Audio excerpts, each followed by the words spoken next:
Hello and welcome back. Sean here, Mountains Garage in the chilly state of Maine. On an early Sunday morning, I came out to the shop to do some cleaning and I got distracted by intake manifolds and it got me thinking, why not talk about it? I don't think there's another part on a vehicle that creates as much excitement and also as many old wives' tales, if you will. Apologies to old wives. There's just a lot of misinformation, a lot of, the perpetual misinformation that gets spread. Over the years, I determined my love for multiple carb intake manifolds started before I even had a vehicle, staring at the pages of Hot Rod magazine. If it didn't have two 4-barrels on it, I wasn't interested. I was never drawn to any other carb setup. I mean, single 4-barrel's fine, but I don't want 2 barrels. I don't want 1 barrels in multiples. I want 4 barrels in multiples. That's just what I like. Now, I was willing to put up with whatever inconveniences that was going to cause. And as it turns out, with a little bit of understanding, and at the time when I was young, a little bit of luck, a little bit of guidance, I was never one to listen to all the information or misinformation that was spread. I wanted to find out for myself. Today we're lucky. If you go on the internet, there are many shows dedicated to just performance engine dyno videos, and they'll test every combination there is against other combinations and show you the results. Now they optimize. The differences, they're not rookies and they know how to optimize just about any setup, but they'll optimize each one and compare them and give you an idea what you can expect. But as I think about what I'm about to do, make a video about intake manifolds, I am just sharing what I know. And that's all anybody else was doing in the past. If they had a bad experience, well, 2 4-barrels is no good. Well, I always had great experiences, but let's back it up a little bit and talk about basic intake manifold design. If you look at, let's just take what used to be average small block Chevy. Nowadays, they're not so average because that was many years ago. This is a dual plane intake. You'll see that some runners are high, some runners are low. It's separated in here. Some are high, some are low. The cylinders are actually separated out. This is separated into 2 4-cylinder engines. This is a V8 Chevy. And each runner is mated so they're 180 degrees off in the firing order, so they're not robbing each other of fuel. And that is the basic principle of a dual plane intake manifold, 2 planes. And this manifold is proven time and time again that it is the overall winner for a street-driven vehicle. It's not fancy, and they learned in later years, if they made the runners a little bit longer, made this manifold a little higher, hood clearance always, is a factor in the height of your intake manifold. But as a rule, if you're just taking average power, what you're going to use on the street, driving around, the dual plane intake is the best choice. Certainly not the, sexiest, if you will, but it is a proven performer. And this is an Eldebrock performer. I didn't mean to do that. They've also figured out that a small notch cut in this divider on a dual plane intake allows the plenum to share a little bit of pulse, if you will, air and fuel, and that actually helps on power production. The next choice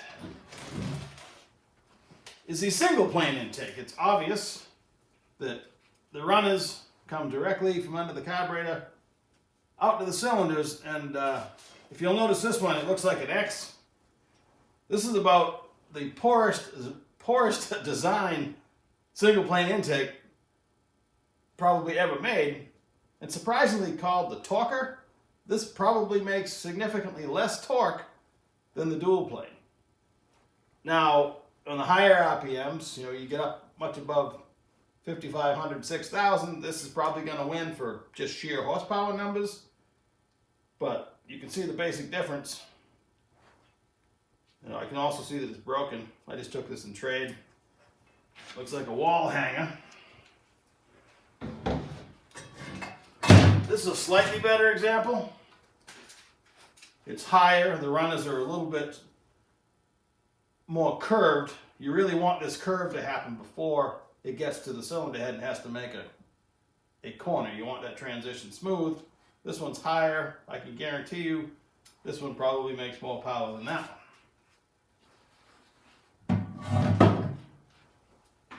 On the single plane intake, the plenum is open to all the cylinders, and they can fight over what's available, and sometimes that's exactly what happens where they're not separated by the firing order. Everything is just wide open, and everybody grabs what they need. This is an excellent example of a single plane intake. You can see that the curve has happened before we got to the cylinder head. It's a lot higher, significantly higher. This style manifold with a single 4-barrel is hard to beat.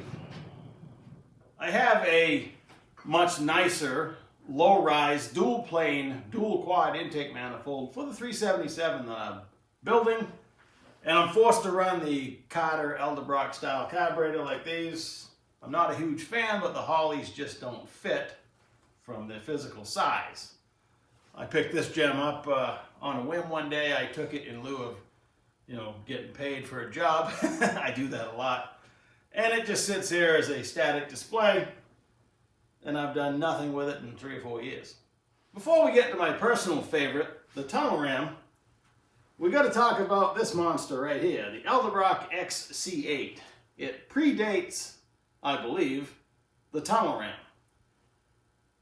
It had merit. In the late 50s, early 60s, the OEMs have determined that the longer intake runner helps power production everywhere.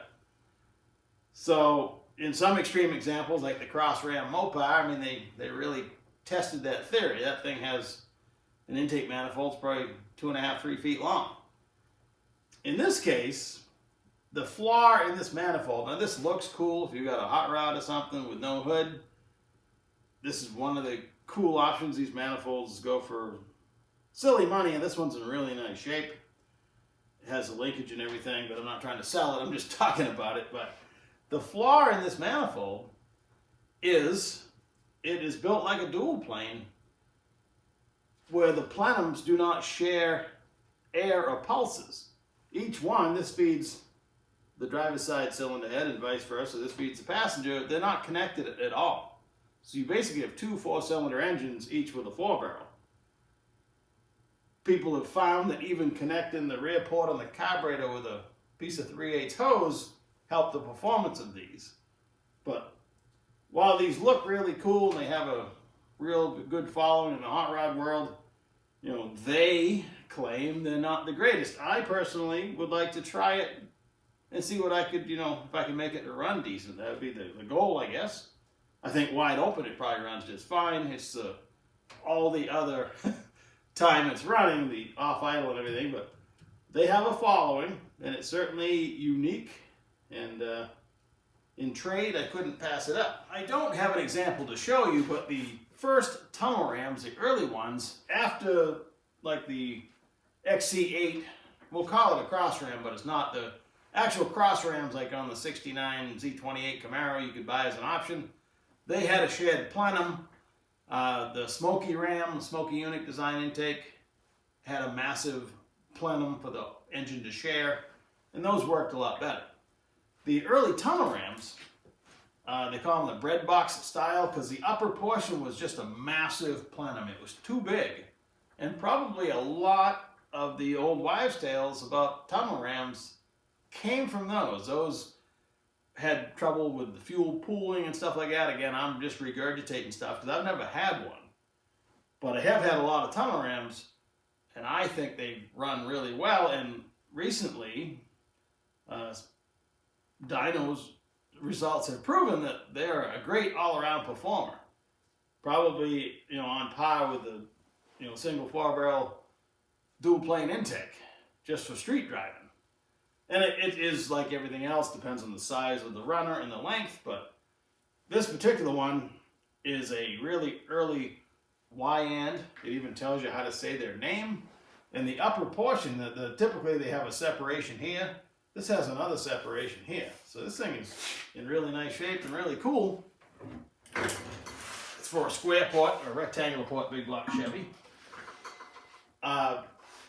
In the, let's call it the 80s, I believe, the street tunnel ram became a thing. This is a street tunnel ram for a small block Chevy.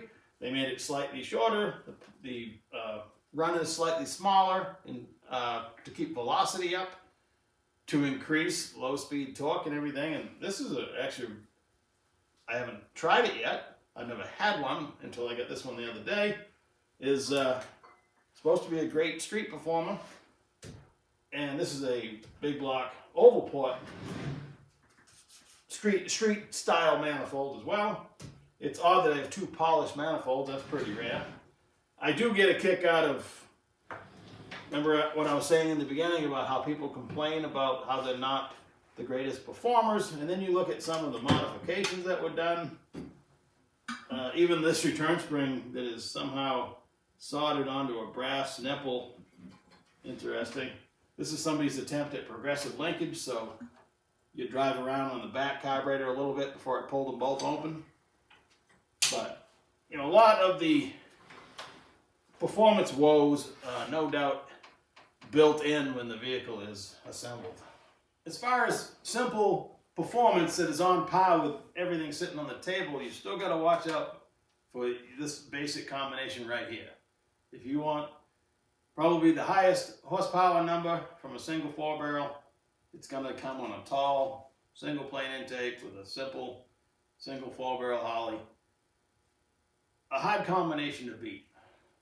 And it's not necessarily not pretty, it just, maybe doesn't have the luster. Now, these are not good examples. These are all used somewhat crusty intake manifolds, but when they're brand new like this and you got a pair of Hollies turned sideways, from a visual perspective, that's hard to beat in my eyes, and it's always caught my eye.